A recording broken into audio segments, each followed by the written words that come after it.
chegando em uma bela época. A civilização entrou em uma nova era. Impossível uma guerra agora. Não sei. Veja a França. Depois que perdeu a Alsácia e a Lorena para a Alemanha, vive com uns pensamentos estranhos, querendo vingança. É, tem isso. Tem também os estranhamentos nas colônias. A Alemanha não gostou nada do acordo que a França fez com a Inglaterra para acertar os domínios no Marrocos. Todo mundo se armando, todo mundo compondo blocos militares. Essa paz armada vai acabar em confusão. Ah, se a Inglaterra aceitasse numa boa o crescimento da Alemanha. E se a Alemanha parasse com essa coisa de querer bater de frente com o poder da Inglaterra? Essa disputa por mercado e zona de influência pode levar a uma guerra. Mas mesmo assim eu acho que... E tem também os territórios do Império Otomano. Se esse império doente cair mesmo, o que vai acontecer com essas regiões?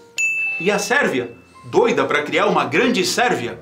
Esse sentimento nacionalista também não me cheira bem. Tá, você me convenceu. O mundo não é mesmo como os burgueses pintam. Pois é. É o que os nossos amigos filósofos estão dizendo. A Belle Époque parecia o progresso civilizatório, mas na verdade era o preâmbulo de uma guerra. Uma guerra que teve o seu estopim. Um momento, um episódio que fez com que tudo desandasse. O atentado ao arquiduque Francisco Ferdinando. Francisco Ferdinando é o herdeiro do Império Austro-Húngaro. Francisco Ferdinando decide então visitar Sarajevo, capital da Bósnia-Herzegovina, que foi anexada pelo Império Austro-Húngaro, frustrando os planos da Sérvia, que queria esta região como parte da Grande Sérvia, uma questão nacionalista típica daquela época. Arquiduque, esta sua visita a Sarajevo é um suicídio. Esta região da Bósnia é alvo dos sérvios, que detestam o Império Austro-Húngaro. Já pensou se alguém tem ideia de fazer um atentado? É bobagem. Eles ficaram chateados porque anexamos a Bósnia, que eles queriam tanto. Ai, já passou. E não vão se dar ao trabalho de ir à Bósnia por causa de uma visitinha minha. E se forem, não vão conseguir nada. Pode providenciar minha passagem. Ah, providencie também um carro aberto. Adoro desfile em carro aberto. Arquiduque, eu falei, já explodiu uma bomba! Vamos voltar! Ah, uma bomba que nem fez cócega em ninguém! Vamos continuar o desfile. Não, não vamos! O senhor é o herdeiro do trono! Se morrer, eu nem sei o que pode acontecer! Ah, tá bom, vamos! Mas quero continuar o desfile. Duas bombas não caem no mesmo lugar. E a morte do arquiduque deu início a uma crise diplomática seríssima. Até que em 28 de julho, o Império Austro-Húngaro invade a Sérvia, apoiado pela Alemanha, que vai empreender uma batalha contra a Bélgica e a França. E a Rússia, eslava, entrará contra a Alemanha, manifestando-se em defesa da Sérvia. Esse conflito entre a França, que entrou na guerra ao lado da Inglaterra, e a Alemanha, fará com que essa guerra se estacione, formando então uma guerra de trincheiras. E aquela guerra que parecia ser curta, durará bastante. Agora, existe uma outra frente também, a Alemanha combatendo a Rússia. Mas a Rússia em dado momento sairá da guerra, porque aconteceu a chamada Revolução Russa. Mas a Alemanha continua estacionada do lado ocidental. A guerra está equilibrada. E agora, como fazer essa guerra acabar? Só se uma potência de fora, que está neutra, entrar nessa guerra para desequilibrar essa balança. E quem entrará? Os Estados Unidos.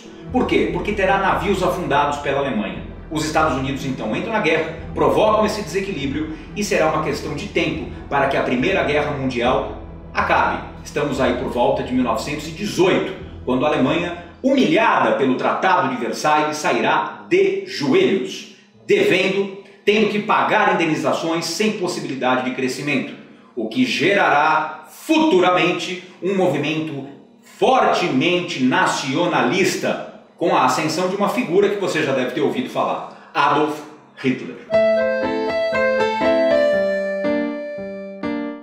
Itália invadindo a Etiópia, a União Soviética querendo assustar os países capitalistas e a Alemanha com esse absurdo absurdo de se achar uma raça superior e querer dominar o mundo.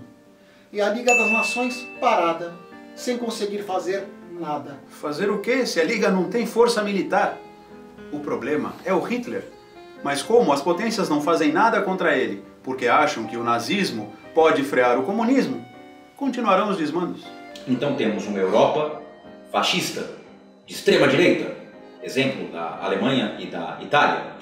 Nós temos uma Europa liberal, Inglaterra, a França, capitalistas, liberais, e uma Europa comunista. Afinal de contas, temos aí também a União Soviética, temos a Rússia, que faz parte também da Europa. Portanto, muitas ideologias em pouco espaço. Em algum momento isso vai dar problema.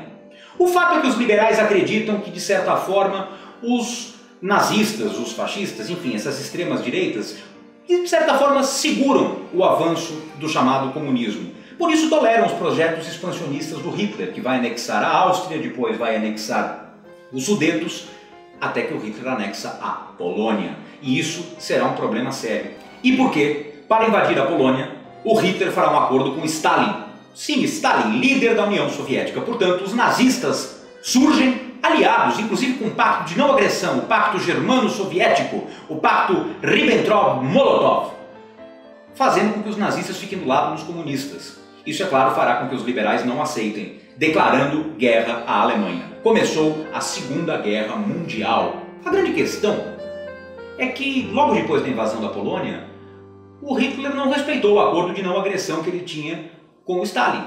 E aí, tropas alemãs que estão vencendo, que já ocuparam a França e estão realmente dando muita dor de cabeça para a Inglaterra, essas tropas decidem invadir a União Soviética.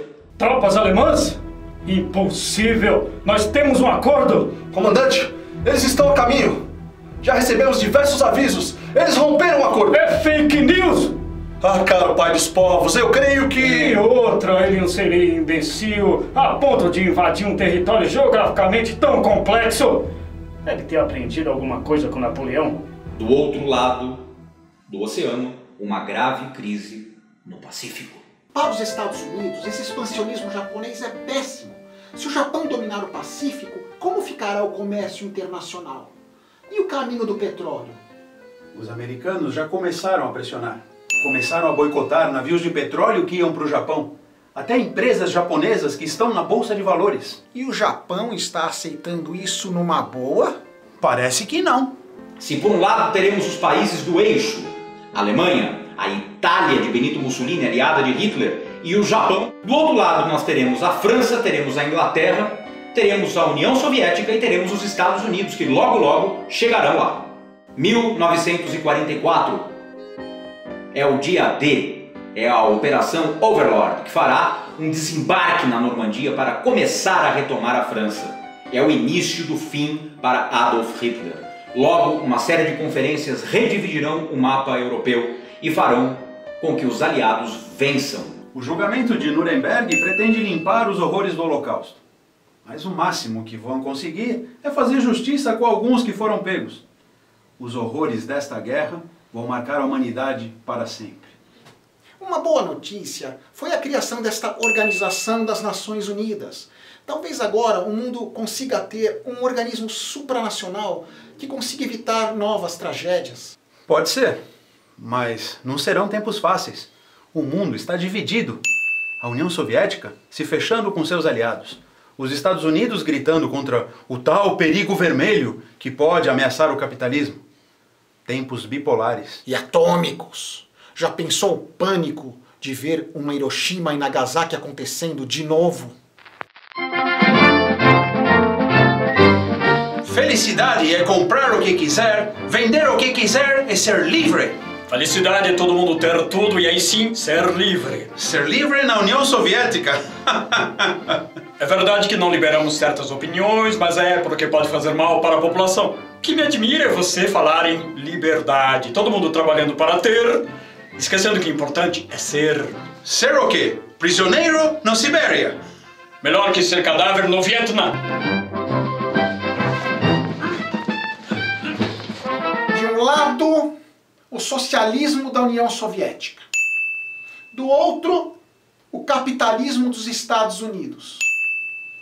Uma guerra de ideologias mas sem sangue. Sem sangue? E as influências na Guerra das Coreias? E na Guerra do Vietnã? E nas guerras de independência na África?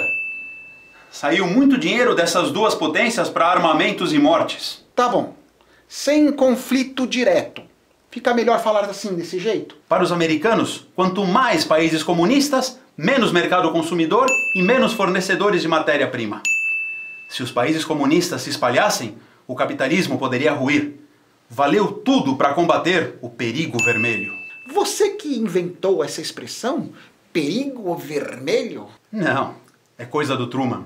No atual momento da história mundial, cada nação deve escolher entre os modos de vida opostos. Essa escolha frequentemente não é livre. Um modo de vida baseia-se na vontade da maioria e se caracteriza por instituições livres, governo representativo com eleições livres, garantias de liberdade individual, liberdade de expressão e de religião, e pela supressão das formas de opressão política. Uma outra forma de vida baseia-se na vontade da minoria imposta à força à maioria. Ela se apoia no terror e na opressão, no controle da imprensa e do rádio, em eleições manipuladas e pela supressão das liberdades individuais. Eu acredito que a política dos Estados Unidos deva ser de apoiar os países livres que estão resistindo à subjugação por minorias armadas ou por pressões exteriores. Acredito que nossa ajuda deve ser, primeiramente, na estabilidade econômica e na ordenação do processo político. 1962, quase uma bomba atômica explode aí. É a chamada crise dos mísseis. Mas que ideia besta! Colocar mísseis em Cuba, bem do lado dos Estados Unidos. É cutucar onça com vara curta. A ideia era defender o governo comunista do Fidel. Além do que, os americanos tinham mísseis na Turquia, pertinho dos soviéticos. Chumbo trocado, meu caro. Bom, o importante é que todo mundo tirou tudo e ninguém explodiu nada. Se não teve uma guerra nuclear naquela semana, nunca mais vai ter. Deus te ouça. O que não aconteceu foi um confronto direto entre essas duas potências. Potências que se confrontaram, sim, tecnologicamente, na chamada corrida espacial. Quem tomaria conta do espaço primeiro? Nós vamos pisar na Lua. É uma questão de honra. Comandante, trago más notícias. Os soviéticos saíram na frente. Pisaram na Lua? Não, mas mandaram um ser vivo para o espaço. Um ser vivo?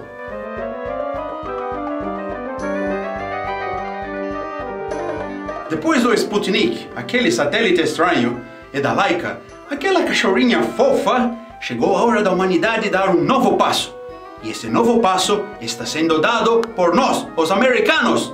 Estamos pisando na Lua! Conseguiram? Não se preocupe, comandante. Daqui a 50 anos, ainda vai ter gente dizendo que foi montagem. E para muitos historiadores, essa Guerra Fria termina quando cai o Muro de Berlim.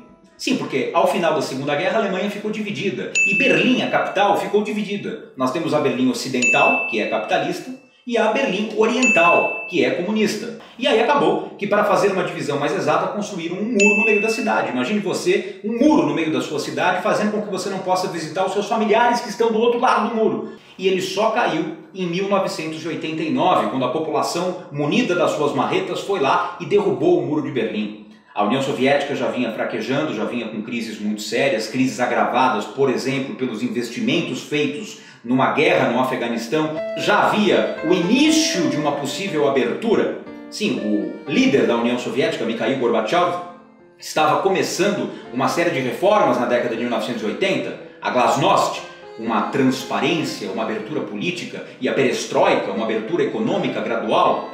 Bom, no meio de tudo isso, a União Soviética foi entrando em colapso até o momento em que ela caiu. E aí, aquele mundo que estava bipolar se tornou hegemônico. Será? Será que essa bipolaridade de fato acabou? Bom, tudo que você ouviu aqui é para servir de guia para o seu estudo, para você ter um panorama geral da época. A partir daqui, estude, pesquise, se informe, use este vídeo como um guia para os seus estudos. O mais importante é você se aprofundar e nunca perder a sua visão crítica, porque somente conhecendo história nós podemos mudar a nossa história. Nos encontramos numa próxima oportunidade para falarmos sobre mais alguns capítulos da história do mundo. Muito obrigado.